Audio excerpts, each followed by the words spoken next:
안녕하십니까. 자, 이번 수업 시간에 하실 내용은 73페이지 반실증주의입니다. 우리가 이제 지난 시간에 행태주의에 대해서 봤죠.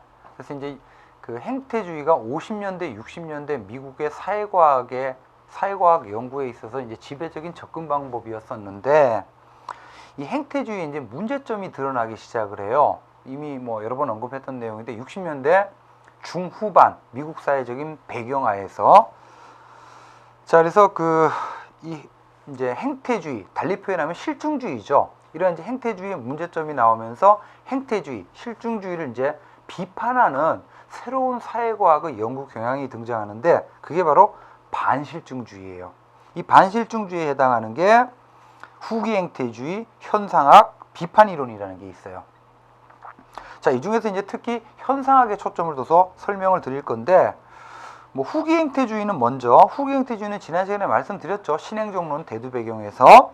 그래서 그 60년대 중후반 미국 사회적인 배경, 흑인 폭동 월남전, 그리고 이제 이러한 맥락 속에서 기존의 행태주의가 사회 문제에 대한 해결 능력, 문제 해결 능력이 상실됐다는 비판. 자, 그래서 이제 후기 행태주의가 두 가지를 주장하죠. 적실성과 실천. 이렇게. 자, 이런 이제 후기 행태주의적인 맥락하에서 넘겨보시면 74페이지요. 기존의 행태주의는 실증주의였죠. 과학주의였죠. 바로 객관주의거든요. 이 행태주의에 대한 비판의 흐름으로 이 객관주의와는 다른 이 주관주의라고 하는 이제 새로운 사회과학 연구 경향이 등장을 하게 돼요. 그래서 그 74페이지 상단에 이게 이제 사회과학 방법론 논쟁이라 그러는데, 그 객관주의 표 보세요. 이 표는 꼭 암기를 하셔야 됩니다. 이 객관주의를 대표하는 대표적인 이론 행태론이죠. 그리고 이제 이 행태주의, 즉 객관주의를 비판하면서 이제 등장한 이 주관주의적인 연구 경향, 바로 현상학이에요. 이 객관주의와 주관주의는 존재론, 인식론, 인간 본성, 방법론적인 측면에서 서로 대비가 되는데, 자, 이 객관주의, 주관주의 대립의 핵심은요, 이런 겁니다. 자, 자연현상이 이렇게 있죠. 그리고 사회현상이 이렇게 있어요. 자, 양자를 같다고 보는 게 객관주의예요. 자연현상이든 사회현상이든 객관적인 실체로 존재한다. 이렇게 보는 게 객관주의고, 반대로 아니다. 이 둘은 다르다. 라고 보는 게 주관주의예요. 그럼 먼저, 자, 객관주의부터 말씀드리면, 자, 자연현상, 인간의 주관적 의식 외부에 객관적인 실체로 존재하죠. 자연현상, 자, 이렇게 인간의 주관적 의식 외부에 객관적, 우리가 이제 본래적인 의미의 과학이다 그러면 자연과학이잖아요. 자연현상을 연구하는. 그래서 인간의 주관적 의식 외부에 객관적인 실체로 존재하는 이 자연현상을 어떻게 연구해요? 실증적으로 연구하죠. 이게 바로 자연과학이죠. 그리고 실증주의는 어떤 전제에 기초합니까? 결정론이라 그랬죠. 어떤 현상이 있으면 그 현상을 유발한 원인이 있다 이거야. 자, 이렇게 실증적인 실험 관찰 측정을 통해 가지고 현상과 현상 간에 존재하는 뭐를 규명하려고 해요? 일반 법칙을 규명을 하려고 하죠. 이게 바로 자연과학이에요. 자, 객관주의는요, 사회현상도 자연현상하고 똑같다라는 거야. 사회현상도 인간의 주관적 의식 외부에 독자적인 실체로 존재하고 있다. 이거를 리얼리즘이라 그래요. 실제론이라 그래요. 자, 그러니까 인간의 주관적 의식 외부에 독자적인 실체로 존재하는 게 사회현상이니까 자연과학에서 나온 연구 방법, 바로 뭐 실증주의를 그대로 적용할 수 있다는 거죠. 그리고 실증주의는 결정론에 근거하죠. 그러니까 객관적인 실체로 존재하는 사회현상을 실증적으로 연구해서 역시 뭐를 도출하려고 해요? 일반 법칙을 도출하려고 하는 거죠. 자, 이게 객관주의고요. 자, 반대로 주관주의는 다르다는 거야. 자연현상하고 사회현상은 다르다는 거예요. 자연현상은 인간의 주관적 의식 외부에 독자적인 실체로, 즉 리얼리즘으로 존재하겠지만, 사회현상은요, 그렇지 않다는 거야. 이 사회현상은, 자, 누가 만들어갑니까? 사회현상 속에 참여하는 인간이 만들어가는 거죠. 근데 이 인간이라는 존재는 의미나 의도, 동기를 갖고 있는 존재들이거든요. 그래서 이 사회현상이란 사회현상 속에 참여하는 사회 구성원들이 어떠한 의미나 의도, 동기를 갖고 이름 붙인 게 바로 사회현상이라는 거야. 이거를 뭐라고 표현하냐면 유명론이라 그래요. 유명론, 명목론, 나미널리즘이라 그러는데 유명론. 여러분 이제 우리 자 이런 겁니다. 그러니까 이제 사회현상으로 남자가 있고 여자가 있죠. 남자, 여자. 그러면 자 대한민국에서 사회현상으로 남자는요 사나이라는 언어로 표현을 해요. 반면 여자는 어떻게 표현합니까? 계집이라는 언어로 표현을 해요. 그러면 정확히 대한민국에서 남녀 현상은 사나이 계집 현상이에요. 이 사나이와 계집이라는 단어 속에 대한민국 사회 구성원들이 부여한 어떤 의미가 있죠. 남존여비적이고 남녀차별적인 이런 의미가 이 사나이와 계집이라는 단어 속에 부여되어 있어요. 이렇게 해서 만들어지는 게 대한민국의 사회현상이에요. 다시 사회현상은 자연현상과는 달리 자연현상은 객관적인 실체로 존재하겠지만 사회현상은 그 사회현상 속에 참여하는 사회 구성원들이 어떤 의미, 의도, 동기를 갖고 이름 붙인 게 사회현상이라는 거예요. 그러면 이 사회현상을 제대로 이해하기 위해서는 어떻게 해야 돼요? 사회 구성원들이 사나이와 계집이라는 단어 속에 부여하고 있는 의미를 파악을 해야 되겠죠? 이 의미는 실증적으로 파악하기가 어렵죠? 그래서 이 의미를 파악하는 반실증주의적인 방법을 써야 되고 그 다음에 인간의 본성이 어떠냐 하면 자 이걸 주의주의 또는 임의론이라 그래요. 결정론이 아니에요. 아까 뭐라 그랬습니까? 사회현상이란 사회현상 속에 참여하는 사회 구성원들이 의미 의도를 갖고 만들어 간다 그랬죠? 능동적이에요, 피동적이에요? 사회 구성원들이 능동적이죠. 이렇게 임의적으로 임의론, 이걸 이제 발런터리즘, 자율론이라고도 합니다. 자, 이게 사회현상이란 말이에요. 그럼 이런 사회현상을 일반 법칙 규명하는 식으로 이해하기가 어렵죠? 어떻게 해야 돼요? 사회현상마다 존재하는 의미를 파악을 해야 되죠. 그래서 일반 법칙 규명이 아니라 개별 사례적인 연구를 표방합니다. 그래서 이 표는 잘 알아두셔야 됩니다. 자, 이러한 이제 주관주의적인 사회과학 연구의 대표가 74페이지 하단에 현상학이에요. 현상학. 자, 현상학 달리 표현하면 해석학이라고도 하고 행위이론이라고도 합니다. 특히 해석학, 각주 한번 보시면 해석학이란 이런 뜻이에요. 우리가 사용하는 이 언어가요, 단순한 기호가 아니라는 거야. 이 언어 속에 뭐가 부여되어 있다는 거예요. 언어는 상징이라는 거거든요.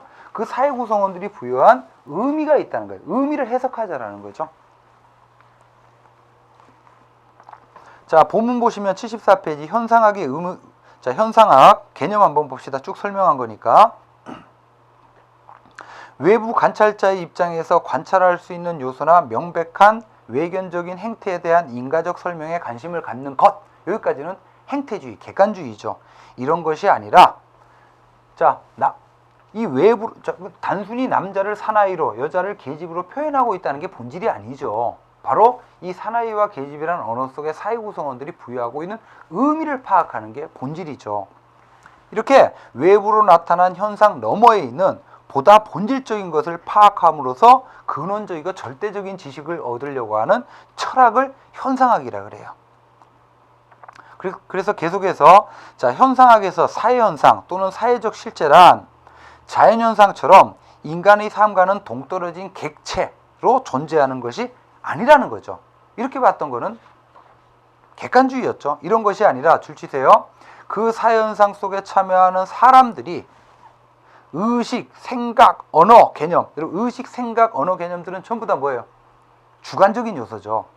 이런 걸로 만들어간다. 만들어간다. 이거를 구성주의라 그래요.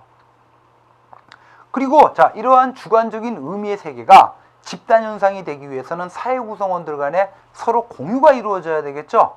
그래서 이거를 상호주관성이라 그래요. 그래서 현상학에서 가장 강조하는 개념 상호주관성입니다. 그래서 구성되고 그들 간의 상호주관적인 경험으로 만들어진다. 자, 이게 사회현상이라고. 그러면 따라서 동그라미 4번 보세요. 이게 사회현상인데 이러한 사회현상에 대해서 경험적 관찰만 하면 돼요, 안 돼요? 안 되죠. 제대로 파악할 수가 없죠. 그럼 어떻게 해야 돼요?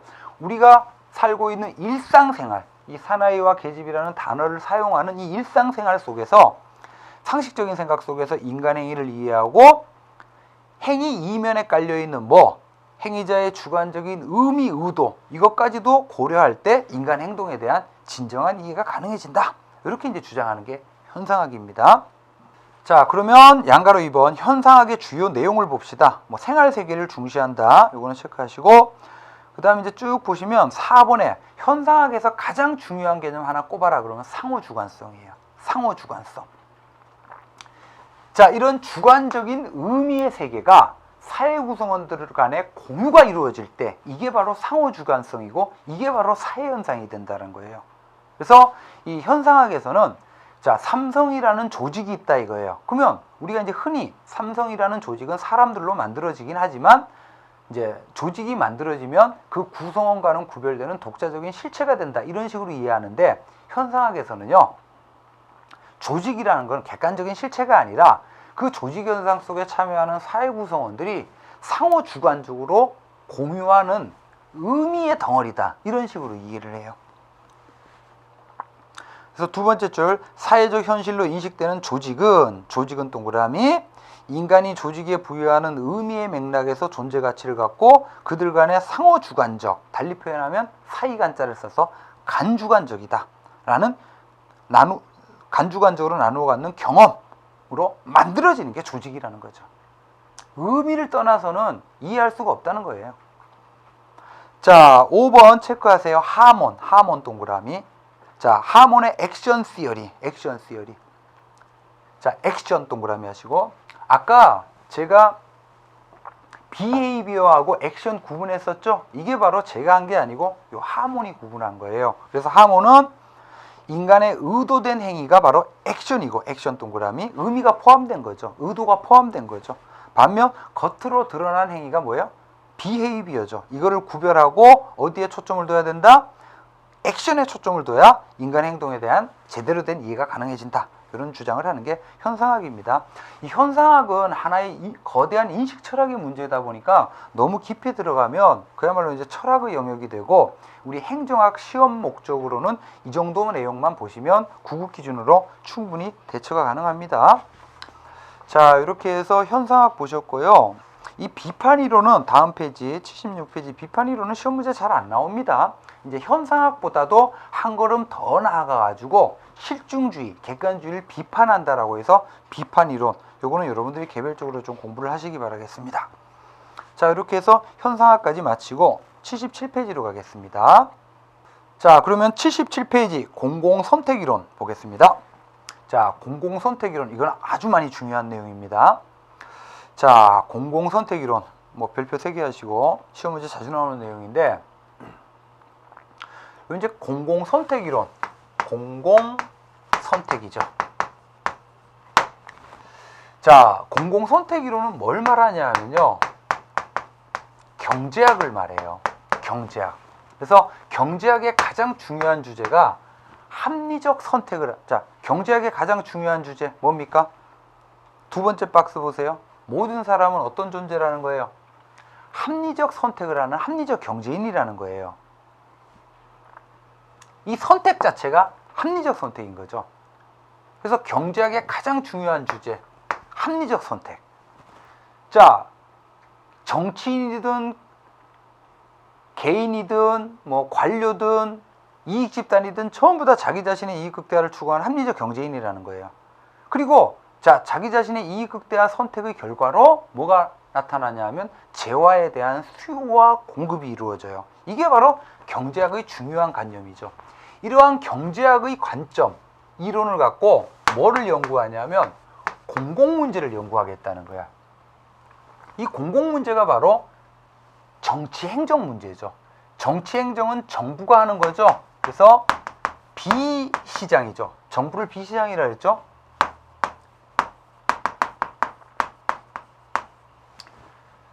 자, 그래서 이제 공공선택 이론을 한마디로 표현하면 비시장적 의사결정을요, 경제학적으로 연구를 하는 게 공공선택 이론이에요. 그래서 공공경제학이지, 쉽게 말해서. 자, 그 밑에 동그라미 1번 공공선택이론의 개념 보세요. 개념 보시면, 자, 비시장적 의사결정에 대한 다음에 끊고, 비시장적 의사결정 누가 하는 거죠? 정부가 하는 거죠. 정부가 하는 비시장적 의사결정의 대표가 뭡니까? 민주주의의 문제고 공공재 공급의 문제거든요. 자, 이런 비시장적 의사결정을 경제학적으로 연구하겠다라는 게 공공선택론이야. 또는 정치학에다가, 정치현상에다가, 행정현상에다가 뭐를 대입을 해요? 경제학을 응용하는 거죠. 거꾸로 하면 틀립니다. 경제학에다 정치학을 응용하는 것이 아니라 정치학에다가 경제학을 응용하는 거예요. 자, 이렇게 공공선택 이론은 동그라미 2번, 이 정치현상, 행정현상을 경제학 이론으로 연구를 해서요. 자, 비시장적 의사결정의 대표가 뭐라 그랬죠? 정부가 하는 일, 공공재 공급이라 그랬죠. 이 공공재 공급 과정에서 나타나는 정부 실패 동그라미. 그래서 우리가 그 지난 시간 내에 쭉 봤던 이 정부 실패 이론이 전부 다 뭐냐면 공공선택 이론이에요. 이 정부 실패를 규명하고 최종적으로 시민 개개인의 선호와 선택을 존중하는 효율적인 공공재 공급이 이루어지기 위한 방안으로 이제 시장의 경쟁 원리를 행정에, 공공재 공급 과정에 도입하자, 이런 주장을 하는 게 공공선택 이론입니다. 그 밑에 이제 읽을 거리 보시면 그 공공선택 이론의 발전 배경에서는요, 세 번째 줄 치세요. 부캐넌과 털록을 체크하세요. 이 부캐넌과 털록이라는 학자가 공공선택 이론의 창시자입니다. 자, 그 다음에 이제 이 행정학에다가 공공선택 이론을 적용한 학자가 있어요. 이게 중요한데 바로 누구냐면 빈센트 오스트롬이라는 학자예요. 빈센트 오스트롬. 그래서 이 빈센트 오스트롬은 행정학에다가 공공선택 이론을 적용해 가지고 경제학 논리를 적용해서, 자, 행정은 뭐 하는 거냐 하면 공공재라는 재화를 생산해 가지고 시민들에게 전달하는 거예요. 그래서 행정의 정체성은 공공 서비스를 시민에게 전달하는 게 행정의 정체성이라는 거예요. 그러면 행정을 공공 서비스 전달 체계로 파악하면 정부는 뭡니까? 공공재라는 재화의 생산자죠. 시민은 뭡니까? 공공재라는 재화의 소비자라는 거야. 그리고 이들은 전부 다 합리적 경제인이라는 거죠. 합리적 선택의 결과로 공공재 공급이 이루어진다는 거죠. 이거를 오스트롬이 민주행정의 패러다임이라고 합니다. 자, 공공선택 이론의 방법론상의 특징. 공공선택 이론의 방법론상의 특징에서는 가장 중요한 게 뭐냐면 2번이에요. 2번. 자, 모든 사람은 어떤 존재다? 합리적이고 이기적인 경제인이다. 이런 가정에서 출발해요. 이게 가장 중요한 특징이죠. 그래서 그 관료를 포함한 모든 개인은 자기 자신의 이익 극대화만을 추구하는 합리적 경제인이다. 자, 그리고 앞 페이지 77페이지 하단에 들어오시면 방법론적 개체주의입니다. 아까 방법론적 개체주의가 뭐라 그랬죠? 사회현상이란, 집단현상이란 미시적인 개인현상의 단순 합이라는 거죠. 그럼 결국 어떻게 해요? 모든 집단현상은 개인들의 합리적 선택 행위로 한원시켜서 설명할 수 있다는 얘기예요. 그래서 한원주의입니다. 그래서 두 번째 줄, 모든 사회현상이나 규칙성은 결국 뭐로 한원된다? 개인들의 합리적 선택 행위로 한원된다. 자, 78페이지요. 78페이지 동그라미 3번. 연역적 이론합니다. 이거 체크하세요. 거기다 기납적 X 하시고. 공공선택 이론은 연역식이에요. 자, 모든 사람은 합리적 경제인이다라고 하는 일반 가정으로부터 이론을 구성을 해요. 기납식이 아닙니다. 연역식이에요. 그리고 동그라미 4번, 정치도 교환이라는 거지. 자, 이게 공공선택 이론의 방법론상의 특징이고요. 자, 그 다음에 로마자 3번 보시면 공공선택 이론의 주요 이론들을 볼 건데, 여기 이제 공공선택 이론과 관련해서 이제 많은 주요 이론들이 나오는데요. 가장 많이 나오는 게 뭐냐 하면 1번 보세요. 집합적 의사결정 규칙. 자, 이건 이런 겁니다. 자, 공공선택 이론의 분야 가운데 이제 가장 많은 게, 자, 여기 대한민국이라는 어떤, 자, 집단이 있어요. 집단.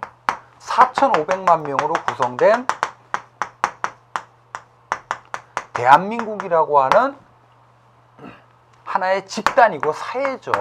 그래서 이 대한민국이라는 집단, 사회가 하는 선택이 무엇이냐, 이거에 관한 연구, 이걸 집단적 선택 이론이라고 그러거든요. 사회적 선택 이론이라고 그러거든. 그럼 우리가 이제 흔히 자, 집단이 하는 선택, 사회가 하는 선택이 무엇인지를 알아보는 대표적인 메커니즘이 뭐예요? 투표죠. 투표. 그래서 투표 규칙에 관한 연구들이 많아요. 그래서 이제 흔히 일반적으로 이제 집합적 의사, 사회적 선택을 하는 규칙으로는 투표가 있는데 만장일치가 있고 과반수 투표제가 있죠? 이거에 관한 연구.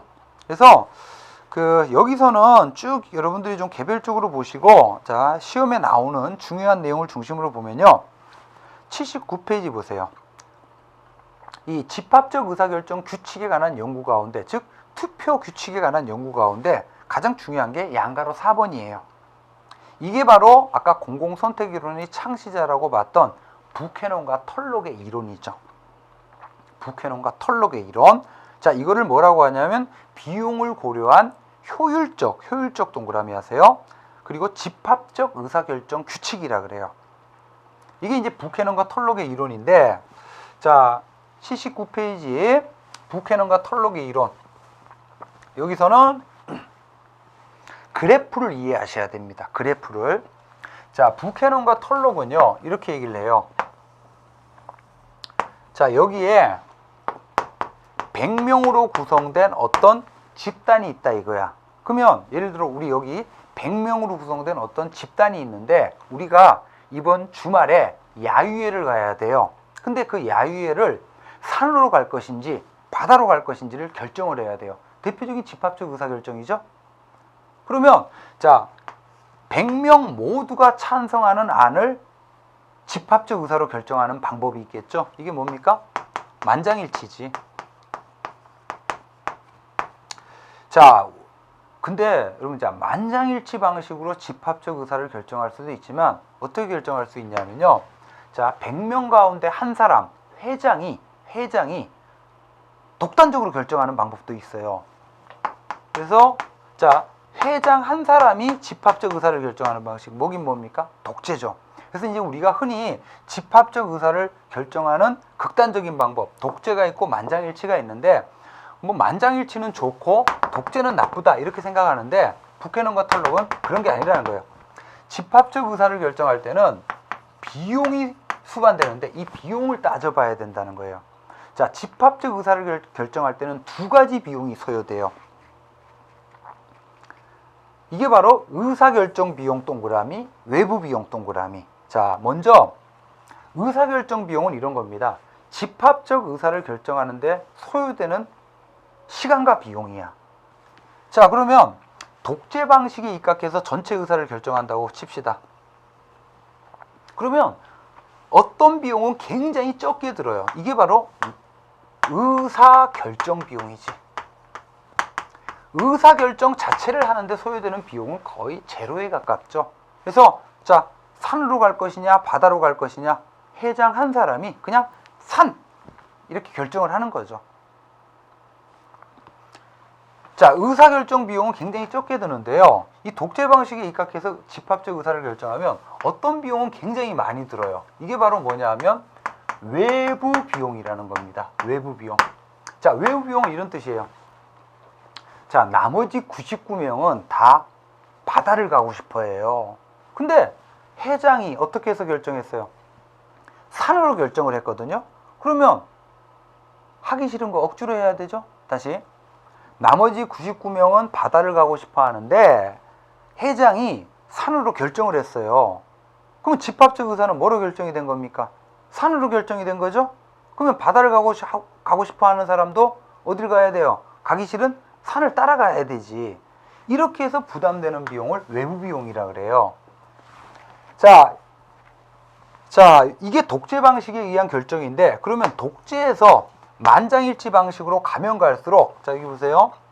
의사결정 비용은 점점 늘어나겠죠? 왜냐면 이제 만장일치로 결정을 하려면 시간과 비용이 많이 모든 사람이 찬성하는 안을 찾아야 되니까. 이렇게 의사결정 비용은 점점 늘어나요. 반면 외부 비용은 점점 줄어들어요. 그러면 여기 하면 제로가 되겠죠. 모든 사람이 찬성하는 안이 집합적 의사로 결정되니까. 그래서 부캐넌과 톨록은 어떠한 의사결정 규칙이 효율적인지는 의사결정에 소요되는 두 가지 비용, 이높이 더하기 이높이 하면 이러한, 자, 이걸 총비용 곡선이라고 그래요. 이 총비용이 가장 낮은 이 n스타만큼의 참여와 합의를 구하는 게 가장 효율적이더라 라는 걸 주장을 하죠. 이건 시험 문제 여러 번 나왔던 겁니다. 그래서 의사결정 비용, 외부 비용 꼭 기억하시고 79페이지. 그래서 동그라미 2번 보시면 줄침 부분 보세요. 두 번째 줄. 그림 바로 위에. 따라서 의사결정 비용 곡선하고 외부 비용 곡선이 교차하는 점. 이건 달리 표현하면 뭡니까? 두 가지 비용을 합한 총 비용이 최저인 점이죠. 여기에 부합되는 의사결정 규칙이 가장 바람직하더라는 거예요.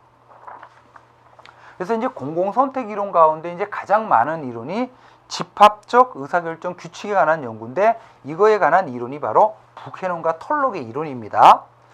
자, 그 다음에 뭐 이 공공선택 이론에 관한 그 내용으로 두 번째 니스카넨의 자, 관료제, 즉 관료들의 예상결정 행태를 분석한 이론이 있죠. 이건 이미 앞서서 봤었죠. 관료도 합리적 경제인이다. 그래서 자기 자신의 지위나 영향력의 극대화를 위해서 자기가 관할하는 예산의 규모를 이제 2배나 많이 쓴다는 거죠. 자, 그 다음에 80페이지 보시면 이제 그 정부 규제, 지대 추구 이론, 우리 앞서 봤던 그런 이론들도 전부 다 정부 규제라고 하는 걸 하나의 재화로 본 다음에 그 규제를 수요 공급의 논리로 설명을 하죠. 렌트 시킹의 과정으로. 자, 그 다음 마지막 4번. 자, 행정학의 공공선택 이론을 적용한 학자가 누구라 그랬죠? 오스트롬이라 그랬죠. 오스트롬. 이 오스트롬이 행정학의 공공선택 이론을 적용해서 적용한 이론을 민주행정 패러다임이라 그래요. 그래서 이 공공선택 이론에서 가장 중요한 내용이 이 오스트롬 얘기입니다. 자, 그래서 4번 오스트롬의 민주행정 패러다임, 여기다가는 별표 2개 하시고요. 오스트롬은 좀 전에 말씀드렸다시피 행정학의 정체성은 자, 공공서비스 전달체계라는 거예요. 그래서 정부는 공공재라는 재화의 생산자고 시민은 공공재라는 재화의 소비자인데, 이 오스트롬이요 민주행정 패러다임을 주장하면서, 자, 70년대 민주행정 패러다임을 주장하면서 자기가 민주행정 패러다임을 주장하기 이전까지 존재했던 행정학의 이론체계는 우드로 윌슨 때부터 시작됐죠. 그래서 윌슨류의 패러다임이라고 명명을 하면서 비판을 가해요. 자, 여기 잠깐 그림으로 봅시다. 이제 정부가 있고 이제 시민이 있으면, 자, 행정의 기본은 시민들에게 공공 서비스를 전달하는 게 행정의 기본이에요. 그래서 정부는 공공재라는 재화의 생산자, 시민은 공공재라는 재화의 소비자라고 규정을 하고, 자, 먼저 민주행정 패러다임이 존재하기 이전까지의 행정학의 이론체계, 윌슨류의 패러다임, 우드로 윌슨 이래로. 자, 윌슨류 패러다임에서는 어땠냐 하면요, 이 정부 내에 보면 이제 공무원들, 관료들이 존재하는데 이 관료들이 시민에게 공공재를 전달하거든요. 근데 이제 이 관료들이 대표성이 없어요. 그래서 윌슨류 패러다임에서는 좋은 행정이 되기 위해서는 이 대표성 없는 공무원들을 통제해야 되겠더라 이거야. 그럼 어떻게 통제하냐? 자, 계층제 상층부에다가 권력을 집중시켜요. 그런 다음에 대표성 없는 공무원을 명령, 규칙으로 계층제 안에 완벽하게 서열화를 시켜요. 그러면 자동적으로 어떻게 해요? 국민은 계층제 맨 꼭대기만 통제하면 나머지는 자동적으로 명령 규칙으로 통제가 된다라고 하는 논리죠. 이게 바로 윌슨류 패러다임이거든요. 이렇게 하다 보니까 어떤 문제가 생기냐면, 여기 A라는 공무원이 시민에게 공공 서비스, 즉 공공재를 전달하는데 시민들의 요구에 맞는 공공 서비스를 전달하기보다는 뭐대로? 명령 규칙대로만 서비스를 전달하더라 이거야. 그래서 절차제일주의, 형식주의와 같은 정부 실패가 생기더라는 거예요. 그래서 그 오스트롬은, 자, 이러한 시민들의 행정의 주인이라고 볼 수 있는 시민들의 요구에 부합하는 공공 서비스 전달이 이루어지기 위해서는, 이름하여 민주행정이 되기 위해서는 어떻게 해야 되냐 하면 이 공공 서비스 전달 체계를 뜯어 고치라는 거예요. 관료행정에서 민주행정으로. 그러면 자, 시민들의 요구에 부합하는 공공 서비스 전달이 이루어지기 위해서는 이 A라는 공무원에게 뭐가 부여되어 있어야 돼요? 권한이 부여되어 있어야 되죠. 권한의 분산. 그래야 A라는 공무원이 시민의 요구에 맞는 서비스를 전달할 수 있죠. 자, 그리고 동시에 A라는 공무원 한 사람한테만 주면 독점이 돼버려요. 그래서 어떻게 하냐면 동일한 권한을 B한테도 주라는 거야. B한테도. 이거를 관할권의 중첩이라 그러거든요. 이렇게 하면 자, 권한의 분산과 관할권의 중첩이 이루어진 방식을 활용하면 이 둘 간에 경쟁이 이루어져요. 경쟁이 이루어져서 최대한 어떻게 서로 A하고 B가 경쟁을 해서 시민의 요구에 맞는 행정 서비스를 전달하려고 노력한다는 얘기죠. 이게 바로 민주행정이 된다라고 주장을 합니다. 자, 정리합시다. 80페이지 양가로 1번 윌슨 뉴 패러다임. 자, 관료행정이죠. 이거에 대한 비판을 가하는데 동그라미 2번 오스트롬은 줄쳐져 있죠. 동그라미 하시고 단일이 권력 중추에 기속되도록 공무원을 계층 제한에 완벽하게 서열화시키면 시민들의 다양한 요구와 변화하는 환경에 부응을 하지 못해서 정부 실패가 발생하더라 이거야. 그래서 양가로 2번 민주행정 패러다임에서는 자, 공공재와 공공서비스의 효율적인 공급을 위한 조직적 장치에다가 동그라미 하세요. 두 가지 꼭 기억하세요. 권한의 집중이 아닙니다. 권한의 분산. 그리고 관할권의 분리가 아니라 관할권을 어떻게 하라는 거예요? 중첩. 이 두 가지 단어.